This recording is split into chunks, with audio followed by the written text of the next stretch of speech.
From Heartbreak to Happiness, a true second chance love story. Hi, y'all. Easy Slider here. Today I'm going to share a life and death, sadness and victory, long distance relationship story with you. This is a long distance relationship true story.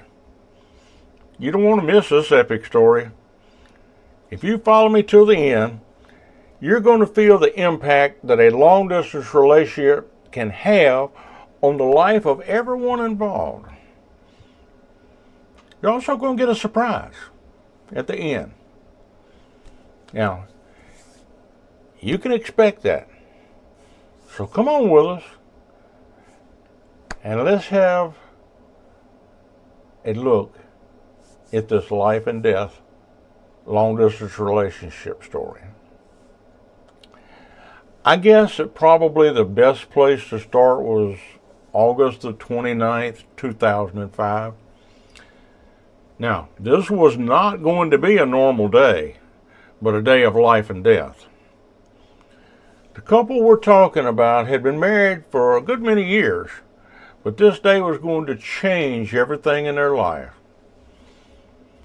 Their house was on a small hill, yet it was one of the highest places in the city, and only about 15 years old. The city is a pretty flat city, so being up a little bit like that helped.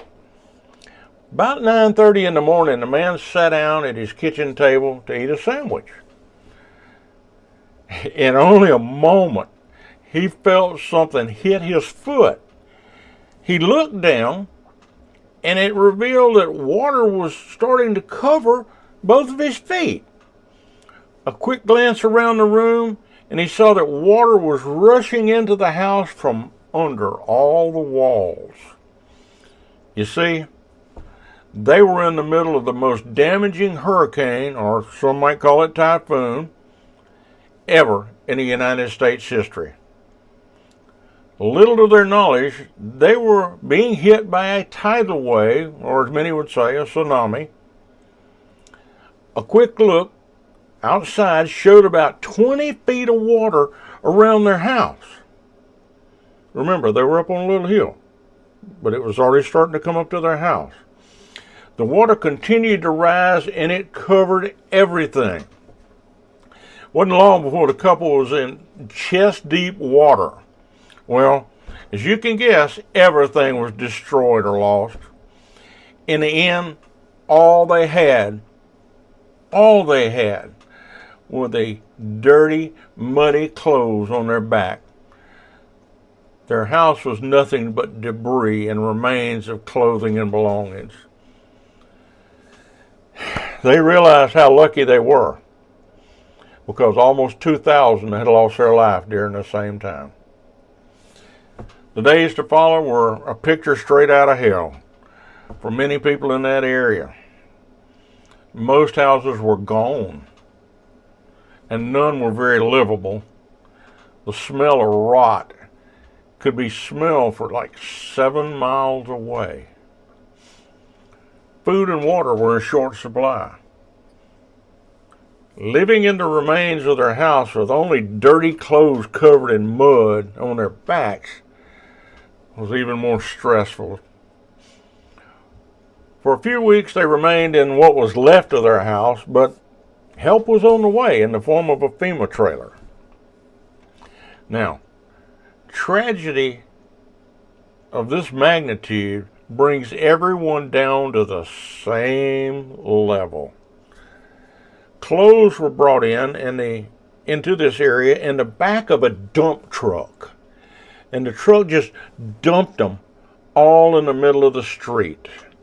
Now, nobody really had to worry about cars coming along and hitting anybody or running over the clothes or anything, because there weren't any cars left.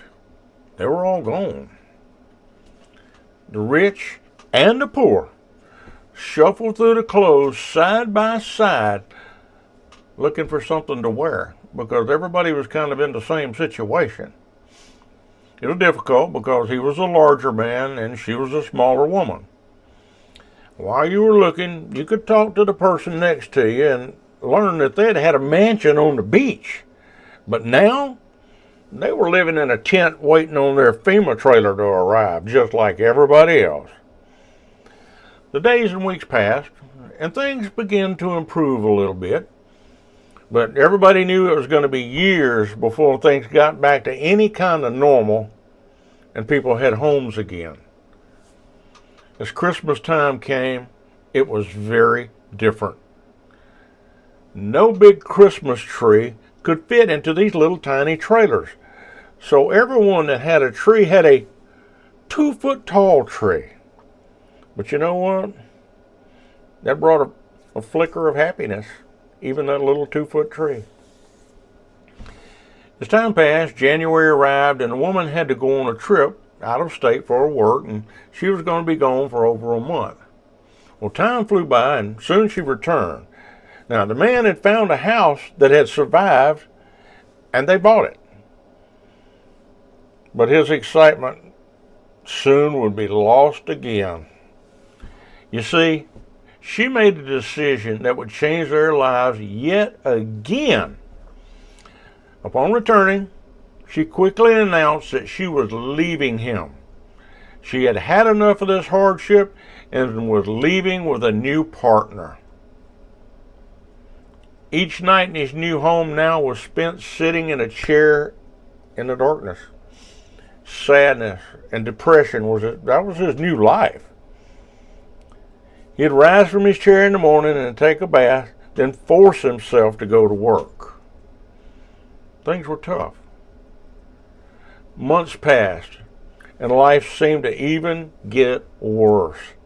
Finally, one day he decided, I'm going to get up and I'm going to put my life back together. It was time to put on his big boy britches and turn his life around. During the months to follow, he spent a lot of time on the internet. It wasn't too long before he met a girl in Hong Kong. Whoa. Yeah, he was now involved in a long-distance relationship. And this was new to him. But what a relief after all the sadness and the stress, just to have somebody to talk to and be happy with. Just before Christmas of 2006, a little over a year later, he boarded a plane en route to Hong Kong to go and meet her. He was able to stay a year in Hong Kong, a month in Hong Kong, and everything went real well. When he returned, they decided to get married and they started processing all the paperwork. But it wasn't long before they found a paperwork problem. Yeah.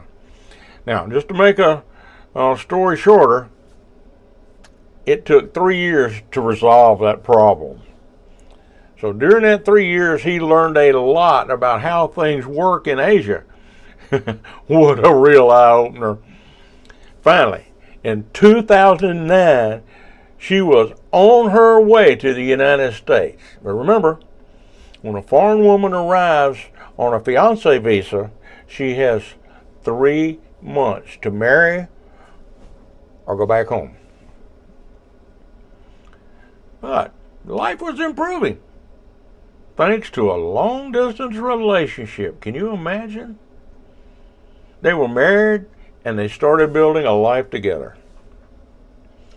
Things weren't always easy. They had gone through a lot of hardship, but they had always managed to work them out. I think a lot of that may come from their long-distance relationships, having to work things out long distance. Plans were made to live in Asia, but along comes COVID.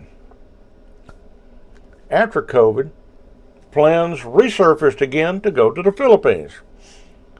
Sadly, a medical crisis struck, keeping them in the United States for at least all of 2024.